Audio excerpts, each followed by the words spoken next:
Notre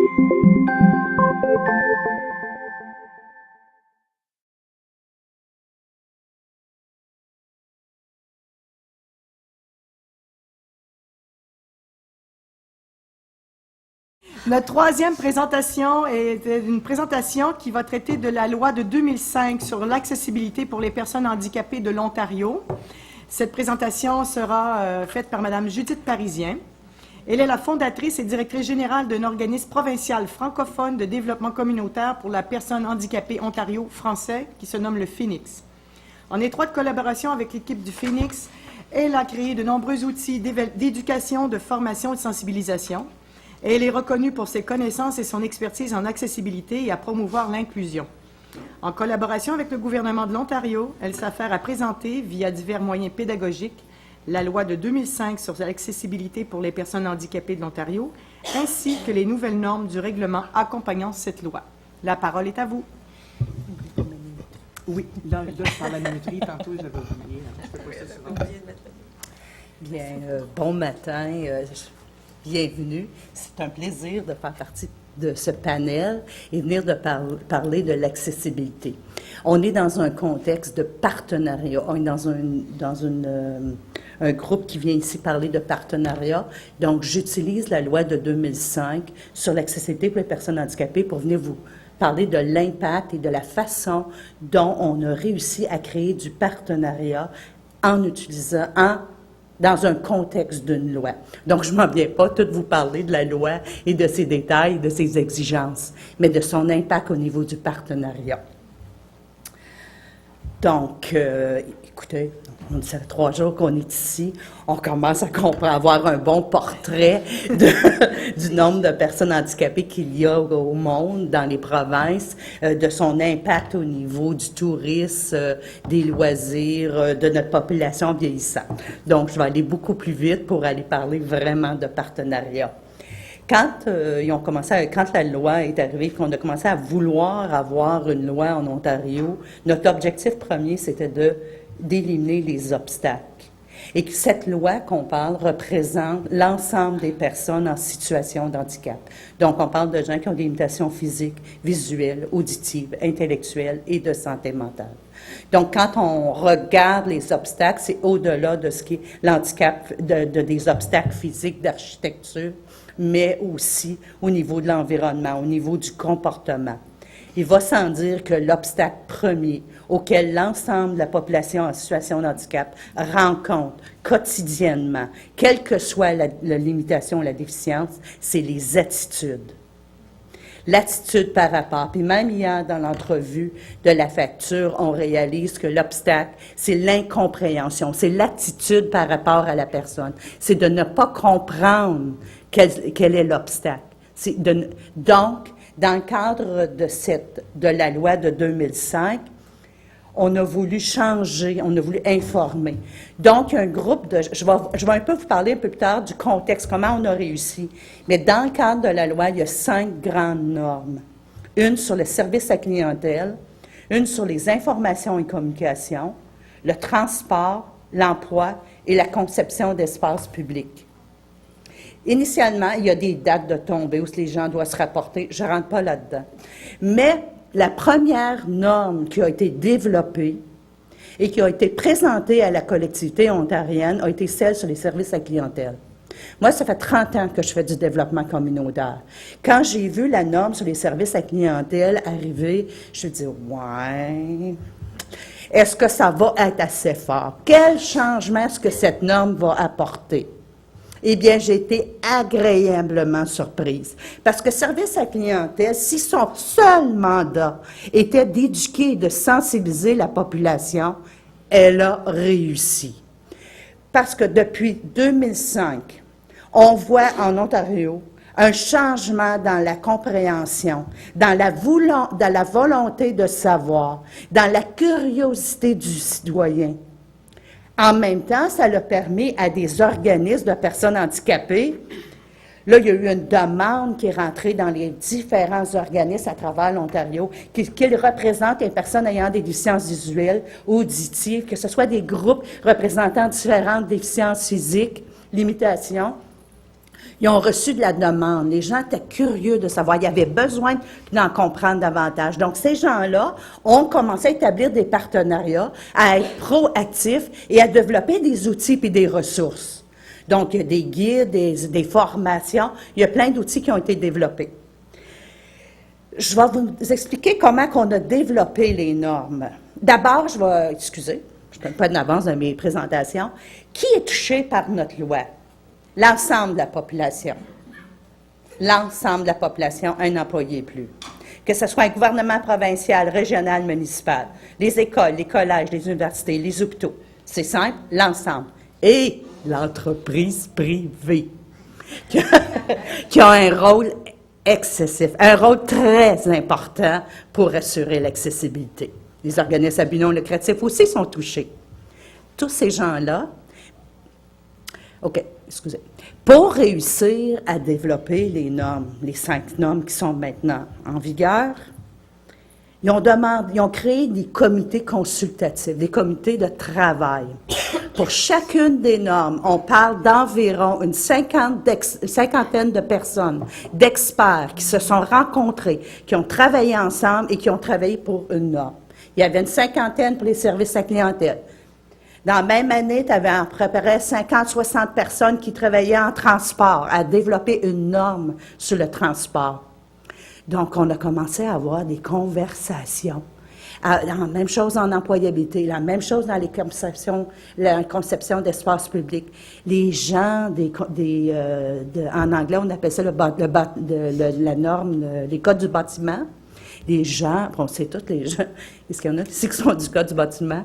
Les gens qui développent les normes en bâtiment, on sait que c'est pas les gens les plus faciles à parler avec. Mais là, on avait des gens qui travaillent avec le code du bâtiment de l'Ontario, qui étaient assis avec des personnes en situation de handicap qui sont confrontées à tous les jours avec la situation. Là, on avait des conversations. Là, ça commence à être intéressant. Puis, on doit développer une norme. Donc, cette norme-là doit avoir un exemple, doit être un modèle. Donc, là, on a commencé, traite là, sur le plancher, on était en train de s'éduquer. La même chose en service à clientèle, la même problématique en transport. 50% des groupes étaient des personnes représentant le secteur de la personne en situation de handicap. Donc, en transport, on avait des gens qui représentaient les personnes aveugles, auditives, visuelles, intellectuelles, tous les groupes. Donc, là, on est déjà, nous, en partenariat, en train de s'éduquer, s'informer. C'est sûr que c'était pas toujours des rencontres qui étaient douces et dans l'harmonie. Parce qu'on a, surtout quand on est dans le but de développer une norme, je pense en employabilité, nous, on est proactifs en employabilité, on demande ceci, on demande cela. Par contre, les gens qui, eux, représentaient les syndicats, les groupes, nous mettaient les freins. Mais on s'est parlé. On a entendu ce que ces gens-là mentionnaient, quels sont les obstacles, qu'est-ce qui sont leurs craintes. On a tout mis ça dans nos petites boîtes, on a tout mis ça en information, et on a réussi ensemble à collaborer et à créer chacune de ces normes-là. Donc, si on parle de partenariat, déjà c'est parti. Mais on n'est pas encore rendu en Ontario, on ne l'a pas encore mis les gens ne sont pas encore informés de ce qu'est la norme. Chaque norme qui a été développée a par la suite été rendue disponible à la collectivité. Tout l'Ontario avait l'opportunité d'interagir. Il y a des normes qui ont reçu au-dessus de 10 000 interventions, remarques, commentaires. Par la suite, ça a été ramené au comité, on retravaillait dessus, après pour être adopté. Une fois que les normes ont été adoptées, bien là, c'est la collectivité. C'est l'Ontario qui est responsable de le mettre en application. Donc là, les gens ont vu chacune des normes arriver dans des périodes différentes, avec des temps différents. La première, service à clientèle. Elle, là, cette norme-là, qu'au début, je doutais tant, elle a vraiment préparé le terrain. Donc, par le fait qu'elle a éduqué et sensibilisé les gens, bien avant que les autres normes arrivent, elle était déjà adoptée, que les autres étaient en développement. La population s'est tranquillement habituée à l'idée qu'il y avait à l'idée à mieux comprendre, puis à vouloir être plus inclusif. Ils ont commencé à comprendre, ils ont commencé à voir qu'on était là. Ils ont aussi compris l'impact économique qu'on avait. Donc, les chiffres qu'on parle depuis le début, à parler de notre groupe, bien là, ça s'est fait. Ce travail-là, il était fait. Donc, mais aussi, on a commencé à dire ça prend des plans d'accessibilité. C'est obligatoire. Tout le monde doit développer un plan d'accessibilité. 50 employés et plus, mais moi, j'encourage tout le monde à développer des plans d'accessibilité. Ça leur permet d'identifier à l'intérieur de leur entreprise où sont les obstacles. Et non seulement les obstacles physiques, mais aussi au niveau de l'information, des communications, au niveau des attitudes, au niveau de leur personnel, au niveau des outils, des ressources qu'ils utilisent, de la façon dont ils partagent leur information. Donc, une fois qu'ils ont identifié leurs obstacles, ils trouvent les ressources pour adapter. Puis, je vais le dire, j'en ai écrit beaucoup de plans d'accessibilité. Et l'accessibilité physique n'est pas toujours le premier sur la liste et n'est pas celui qui est le plus souvent répété, même s'il est présent. Je répète, c'est l'attitude. Puis en même temps, dans la même loi, on arrive avec de la formation qui est obligatoire. Formation était aussi dans le service à clientèle. Formation du personnel, formation des bénévoles, formation du conseil d'administration. Donc, quand on prend des décisions, tous les gens qui sont en position de pouvoir, tous les gens qui sont en position d'apporter un changement, que ce soit la journée où tu demandes pour une chambre d'hôtel, la personne à la réception, elle a la formation, est en mesure de réagir, en mesure d'interagir avec la personne en situation de handicap, quelle que soit la limitation. Donc, la formation a commencé à rentrer. Là, on voit des partenariats parce qu'il y a plein d'organismes de personnes handicapées qui ont commencé à développer des programmes de formation. Donc, je regarde au Phoenix, nous, on a développé des programmes et nos animateurs sont des personnes qui vivent elles-mêmes la limitation. Qui de mieux pour le faire? Donc là, on voit des partenariats.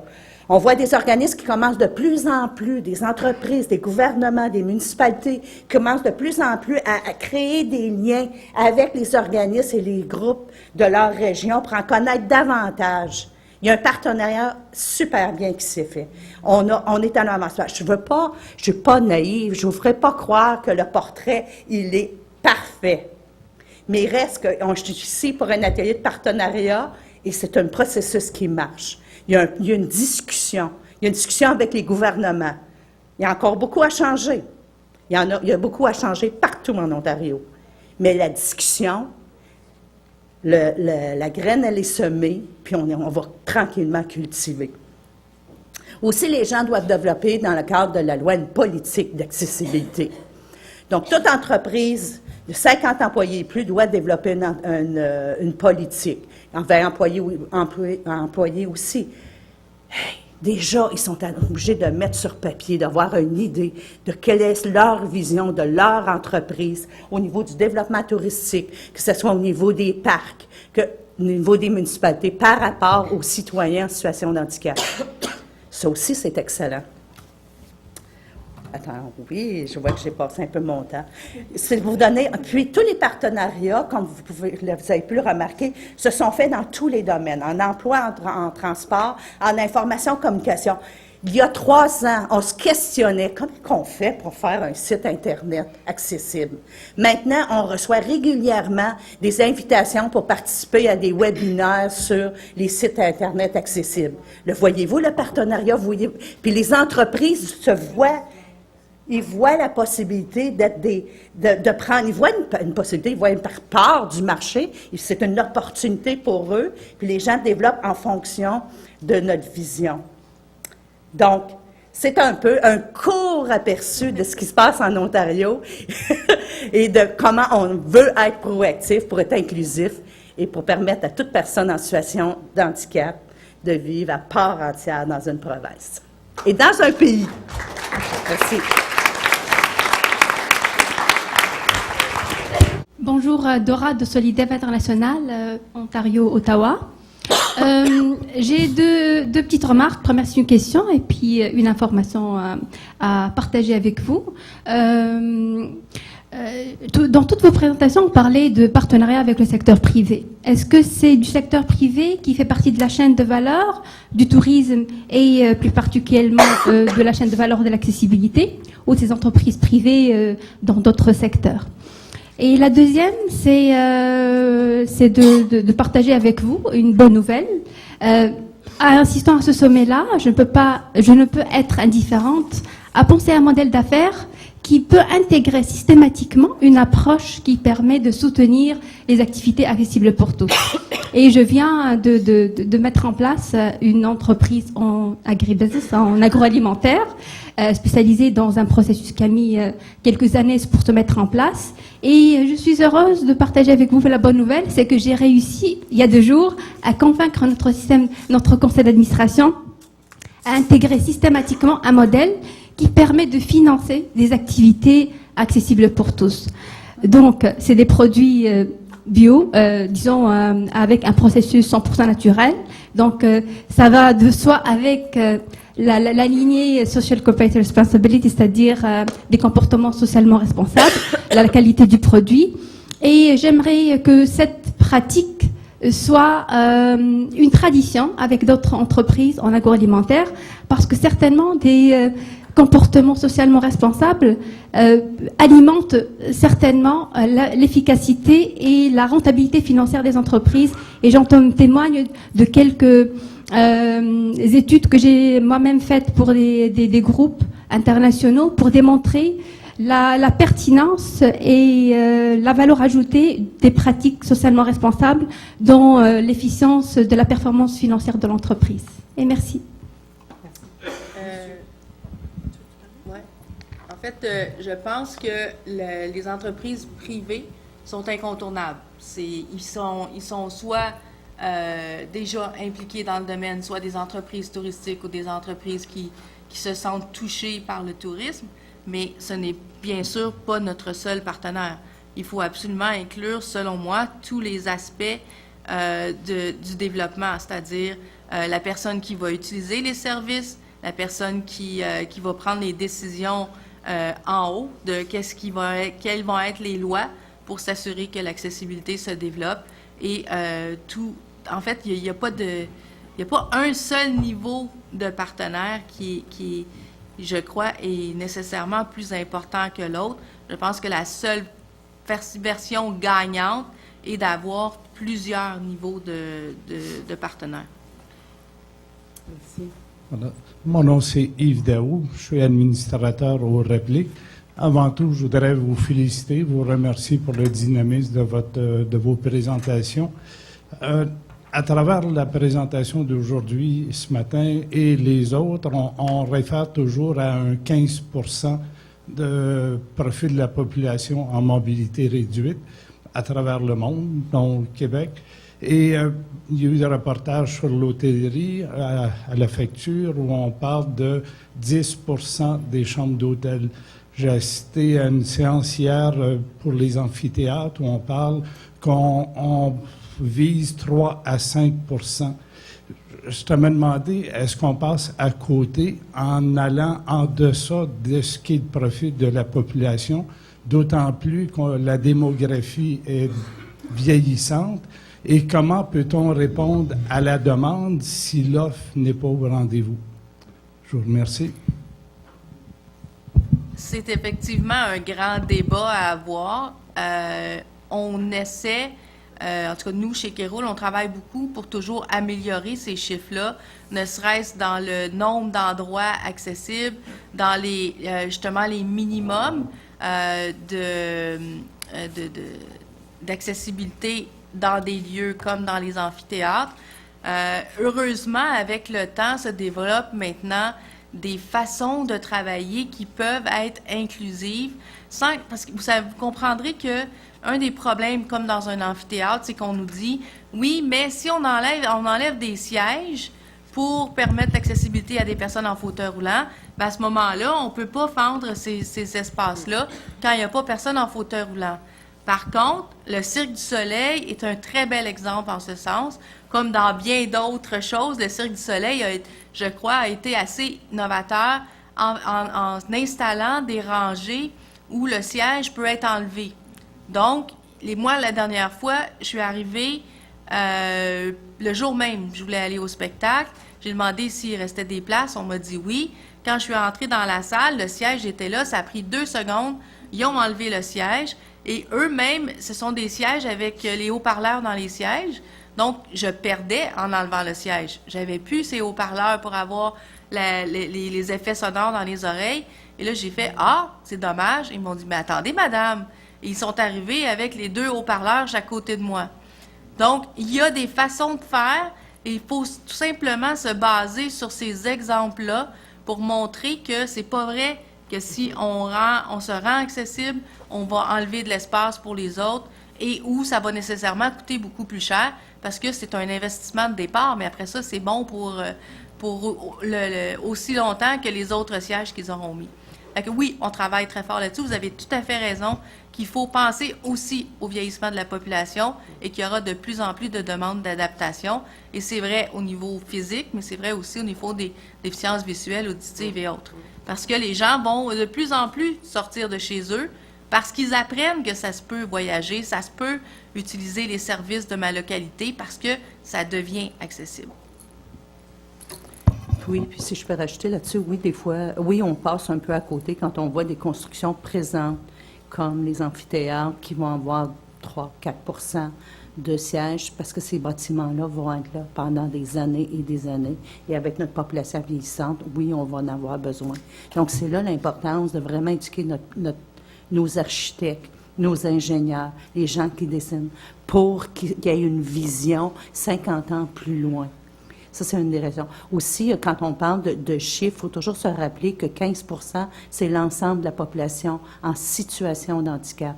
Donc, de ce nombre, moins de 50 % sont à mobilité réduite. Donc, il y a aussi plusieurs limitations qui ne demandent pas d'adaptation physique dans des amphithéâtres ou autres. Puis quand je ne veux pas rentrer parce que ça pourrait... oui, ça demande des adaptations, mais par contre, au niveau siège, etc., ça ne le demande pas. Mais on est en train de passer à côté. Pilar, did you want to say something? Bonjour, mon nom est Christelle Labrec-Dupuis, du regroupement des usagers du transport adapté et accessible de Montréal.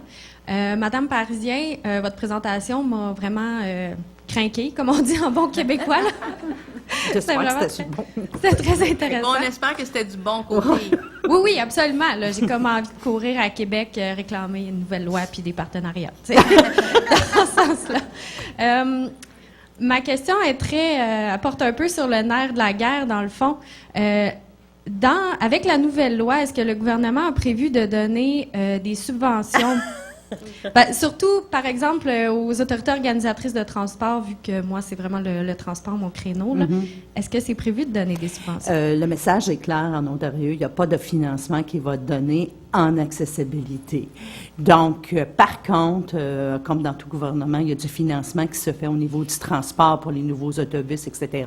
Il est maintenant compris dans tout le financement qui est donné au niveau de la province que ce financement est inclusif.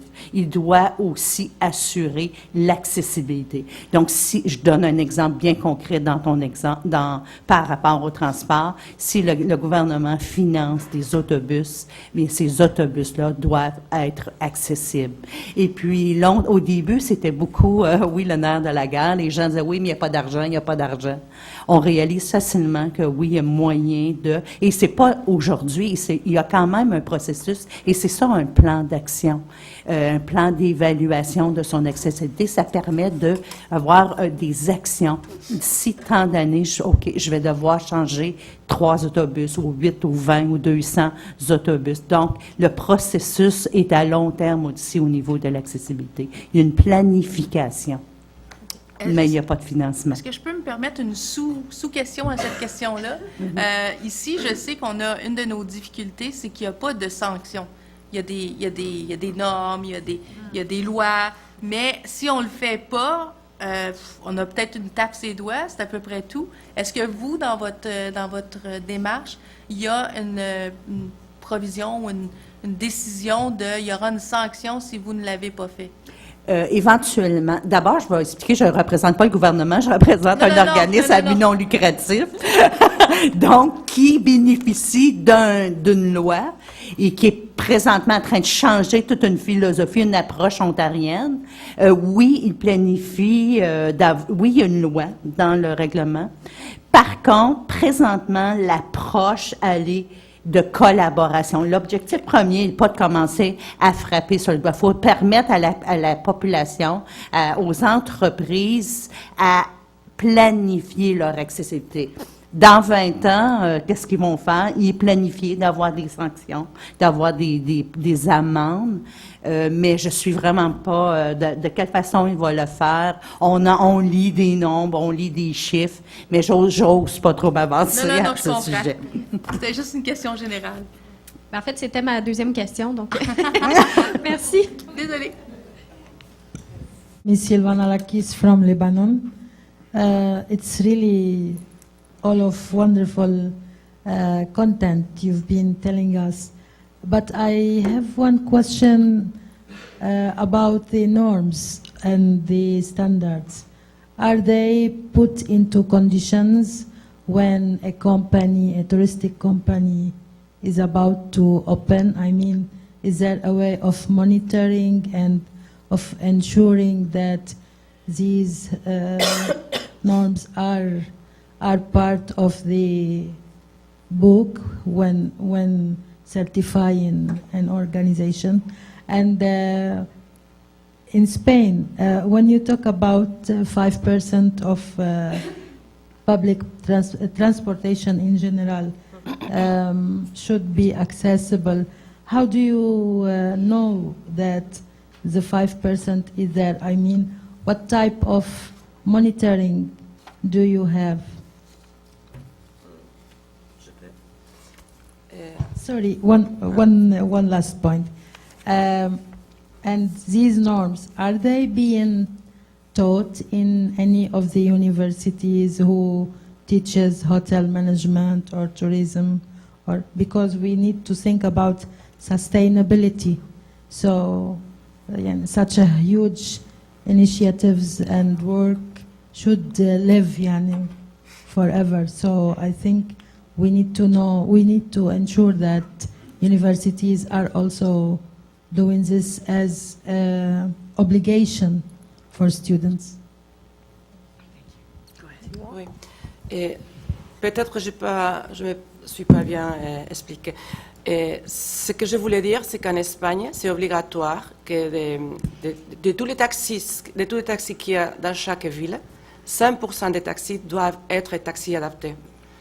Et on ne monitorise pas les personnes qui voyagent. Ce qu'on monitorise, c'est ce qu'on sait, c'est si vraiment il y a un accomplissement de la loi ou pas. Cette année, on a fait une étude parce que vraiment, c'est quelque chose qui préoccupe. Dans le moment où il n'y a pas de subventions économiques, les taxistes ont décidé de ne pas adapter leur véhicule. Ils disent pourquoi moi et pas l'autre, parce que c'est plus cher. Et maintenant, ça change un petit peu parce que disons que c'est vraiment des taxis pour tous. Mais au début, c'est ah non, un taxi pour les gens en chaise roulante, moi je ne vais pas, c'est ça qu'ils nous disent, hein, je ne vais pas monter dans ces taxis. Et ils disent que c'était un problème. Mais c'est ça qu'on sait qu'il n'y a pas, pas dans toutes les villes, il y a les 5% obligatoires par la loi. C'est pour ça que maintenant, on travaille, l'organisation qui regroupe toutes les associations de personnes handicapées en Espagne, qui s'appelle CERMI, c'est une des questions que c'était de ma présentation, CERMI, qui travaille avec la Fondation 11 et qui veut faire lobby vraiment pour que ça soit vraiment, comme vous dites, ici il y a la loi, mais qui c'est qui contrôle après, si ça ne marche pas, qu'est-ce qui se passe. Donc on travaille maintenant sur ça. Je vais répondre à cette question.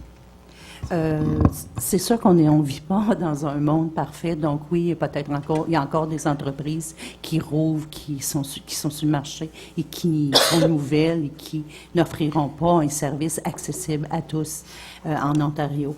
Par contre, avec tout le mouvement d'accessibilité qu'on voit en Ontario, il devient de plus en plus difficile de ne pas être accessible. La demande, elle est là, mais aussi le citoyen le demande, qui vivent avec ou sans une limitation. Et puis, il reste que quand on fait son plan de nouvelle entreprise, on doit embaucher des gens. Bien, il y a une norme à suivre. Si c'est un nouveau service de taxi, impossible. Il y a une norme à suivre. Donc, il y a des failles, il y a des petites entreprises de coin qui vont ouvrir, puis que peut-être ils ne respecteront pas, mais encore là, il est difficile. Parce qu'un employé plus, tu es touché par la norme. Donc, et puis, pour faire suite avec, vous parlez de formation. Dans le cadre de cette loi-là, il est aussi essentiel de former ces bénévoles et ces employés sur la loi et sur le service à la clientèle. Donc déjà, on est dans, je continue à dire le mouvement, mais je le sens comme une vague. On sent qu'il y a un mouvement, il y a un grand changement qui se fait dans notre province. Et cette formation-là, elle est aussi disponible. C'est pas les universités ou les collèges qui ont développé des programmes de formation spécifiques sur le service à clientèle, etc.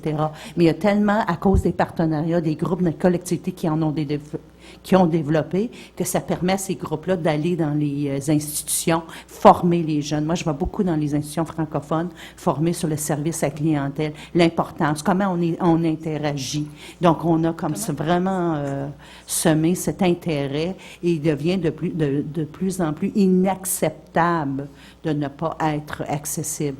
Je donne un portrait qui est assez beau. Il reste qu'il y a encore énormément de travail à faire en Ontario pour dire qu'on est une province accessible. Oui, on trouve encore au niveau du transport, au niveau du tourisme, on a encore une pénurie. On n'a pas suffisamment de chambres, on a encore des problèmes au niveau du transport. Et c'est une chaîne. On est tranquillement en train d'atteindre un objectif. L'Ontario veut être accessible d'ici 2025. C'est proche de 2025. Il reste qu'on va avoir fait un grand pas d'ici 2025. Donc, c'est pour répondre à la question par rapport au Québec, au niveau des normes, bien sûr, Kéroul n'est pas, c'est pas nous qui faisons ça, c'est pas nous qui formons les gens. Par contre, dans les universités, quand les architectes et autres, bien sûr, ça fait partie du code du bâtiment d'avoir il y a une section sur l'accessibilité. Par contre, chez Kéroul, on forme. On a notre formation Service complice ou Welcoming Ways.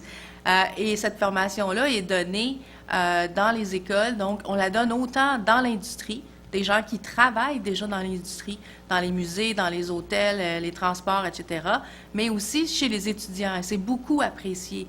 Les gens qu'on voit dans l'industrie qui suivent notre formation nous disent « Ah, mais j'aurais tellement aimé ça, avoir ça il y a 15-20 ans, quand j'ai suivi mon cours au cégep, à l'université, peu importe. » Donc oui, on va dans les écoles, autant au niveau du tourisme, tout ce qui peut être entouré le tourisme aussi. Donc on a même des volets qui sont spécifiques pour les agents de voyage, pour les gens qui travaillent dans les aéroports, dans les restaurants. Donc on a un cours de base qui est bon pour tout le monde sur l'accueil des personnes handicapées et on l'adapte en fonction des différents besoins, des différentes sphères de travail là, qui peuvent être rattachées au tourisme. Merci. Le temps est déjà écoulé, mais